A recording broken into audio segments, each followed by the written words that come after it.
Sagat Bloch आ गया ते छा गया ते शम्मे बलोच दा सक्का बिरा मास भाई धूम बारबेक्यू रेस्टोरेंट ते आ गया। वेलकम मास भाई वेलकम। ये शमखा आज वाल क्या कड्डी खड़े वे? ते मास भाई 1500 दा प्लेटर कटी खड़ा। 1500 रुपए दा? जी हां ये मतलब रेशमी कबाब जी, ये चिकन टिक्का बोटी जी ये चिकन फ्राइड राइस जी, ये चिकन कढ़ाई धूम स्पेशल सावे मिर्चां ते काले मिर्चां ये गार्लिक नान ये नान रोटी रोटियां ये रायता सलाद जी।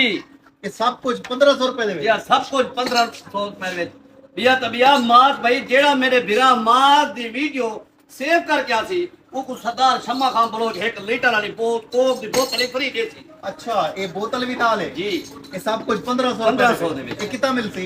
ए सही धूम बारबेक्यू रेस्टोरेंट सेवड़ा चौक मुल्तान एयरपोर्ट रोड ते मिलसी। संगत जल्दी आओ ये डील बड़ी जबरदस्त है सिर्फ 1500 रुपए दे विच फैमिली है फ्रेंड है बस आओ 1500 रुपए इकट्ठे करके ये जबरदस्त खाना खाओ।